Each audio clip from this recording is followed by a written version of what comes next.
Well, any of these certainly would have made for an interesting film. Welcome to WatchMojo.com, and today we're counting down our picks for the top 10 biopic performances we nearly got. We will rock you. Sing it! Before we begin, we publish new content every day, so be sure to subscribe to our channel and ring the bell to get notified about our latest videos. For this list, we're looking at our pick for actors and actresses who came close to playing iconic individuals in biopics. These can include roles that ultimately went to someone else, as well as films that stalled before production or never saw the light of day. I don't understand this act. It's good old-fashioned entertainment, George. Everyone loves a villain. Number 10. Eddie Murphy, Malcolm X. You know, this is the cleanest and nicest police car I've ever been in my life. When you think of this hugely influential civil rights leader, passion and gravitas are probably the first attributes that come to mind. Those are not exactly descriptors associated with Eddie Murphy or his filmography, but once upon a time, he came very close to donning those iconic glasses. Murphy's name was attached to a version of the film scripted by screenwriter and filmmaker David Mamet. Ultimately, this version of the biopic was not to be, and Denzel Washington claimed the role, with Spike Lee in the director's chair. We didn't land on Plymouth Rock. Plymouth Rock landed on us. Landed right on top of us. Considering Washington would go on to be nominated for Best Actor at the Oscars, it's hard not to imagine how the role might have affected Murphy's legacy. Yeah, what if I can't do it? Number 9. Danielle Camastra, Selena. Who are you going to see, dear? My husband. You probably didn't know this actress and producer by name, but had things played out a little differently during the casting of 1997's Selena, you likely would have. Just 17 years old at the time, Camastra was one of 26,000 actresses vying to play the famed Queen of Tejano music. Despite the odds and her relative inexperience, Camastra landed among the top 7 finalists. She was in fact the favorite of the late singer's father, Abraham Quintanilla. In the end, it reportedly got down to her and Jennifer Lopez, the latter claiming the role. Still, we can't help but wonder how the film would have turned out with an unknown lead. I may not be streetwise and all that, but at least I know not to be that dumb. Number 8. Keira Knightley, Coco Chanel. Well, I suppose if it is worthless, then there's no point in me keeping it. Keira Knightley is no stranger to period pieces. From Pirates of the Caribbean to Pride and Prejudice, she's proven that she can shine in any era and any character type. Add to the fact that she's one of the faces of Chanel, and you have an obvious casting choice. As Glamour magazine reports, Knightley was offered the role of the brand's namesake and founder for the 2009 biopic, but the part ultimately went to actress Audrey Tautou, who turned in a fine performance in an otherwise rather forgettable film. However, Knightley did get to try on the role herself a few years later, albeit briefly, in Karl Lagerfeld's short film, Once Upon a Time. Tweed jackets are very chic on a woman. Number 7. Mike Myers, Keith Moon.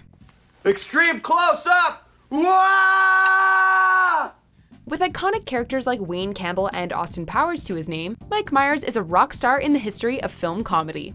As such, we would have loved to see his take on Keith Moon, one of rock and roll's most legendary drummers. The rhythm behind The Who, Moon was a whirlwind of energy on stage, but the chaos followed him off stage as well.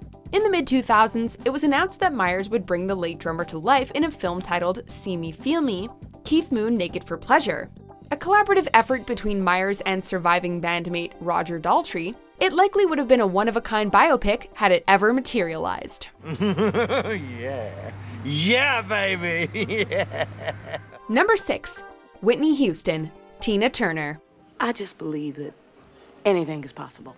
For the record, we couldn't be happier with Angela Bassett's performance as Tina Turner in 1993's What's Love Got to Do With It. She was nominated for an Oscar and won a Golden Globe, both well-deserved. With that being said, we'd be curious to see what an alternate reality version of this film would look like had Whitney Houston accepted the role. She was considered for the part alongside Halle Berry and Janet Jackson, among others, but was then actually offered the role. Ultimately, her pregnancy made it impossible, but seeing one iconic singer play the other would have made for quite the cinematic and musical treat.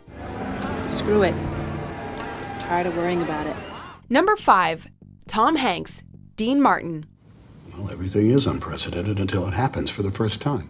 Tom Hanks and Dean Martin are two of the most cherished names in American entertainment. As such, it seems only fitting that one would play the other in a biopic. In recent decades, Hanks has become something of a cinematic historian, doing his part to recreate major moments in history, Apollo 13, and immortalizing famous figures in film, Mr. Rogers. Dean Martin was a legend of music and comedy, a Rat Pack member and a perfect candidate for a Hanks-led biopic, especially with Martin Scorsese in the director's chair. In the end, however, Scorsese says Martin's life was just too hard to summarize into a concise film. You're gonna start already, huh? No, I'm not starting. How are you? I'm almost through. Number 4. John Belushi, Fatty Arbuckle. It's dark, and we're wearing sunglasses. Hit it. Two comedy legends, both taken before their time. Making a movie about this silent era comedic actor seems almost cursed. All those who express interest in bringing Arbuckle to life inevitably meet an early fate, just as he did. Though John Candy and Chris Farley both reportedly entertained similar hopes, John Belushi's Fatty Arbuckle film is the one we really wish we'd seen. Belushi had a certain edginess to him, which might have helped him handle the controversial dark period of Fatty Arbuckle's career after he was accused and acquitted of rape and manslaughter. It would have been a tough role, but one that could have been a performance of a lifetime for Belushi. Stop that plane!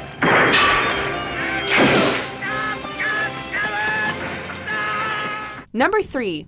Jim Carrey, Howard Hughes. You don't know the real me.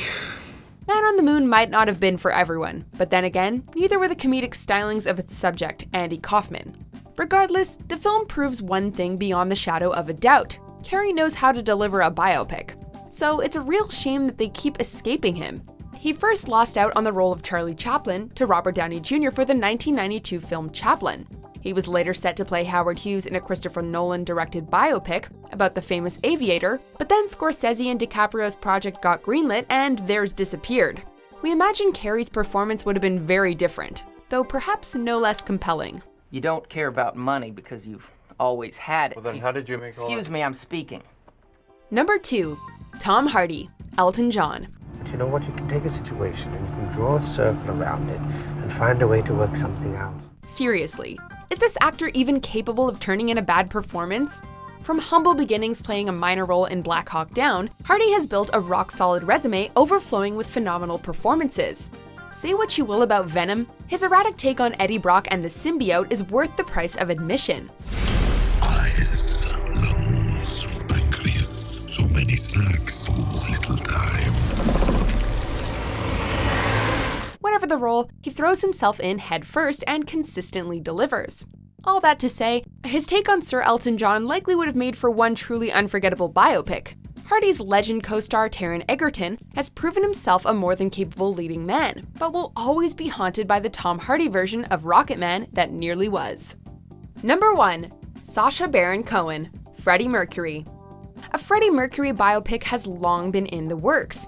And throughout much of that period of gestation, we were under the impression that it was Sacha Baron Cohen who'd be bringing the Queen singer to life. Sadly, creative differences over the direction of the film ultimately saw Cohen leave the project. He reportedly disagreed with the wishes of Queen bandmates that the film on them after Freddie's death, and toned down depictions of Mercury's partying. Rami Malek is an incredibly talented actor who seemingly shines in the role, but after so much anticipation for Cohen's take on Mercury, we'll always wonder. So now what? This is when the operatic section comes in. Oh, the operatic section, yeah. Do you agree with our picks? Check out these other great clips from WatchMojo, and be sure to subscribe and ring the bell to be notified about our latest videos.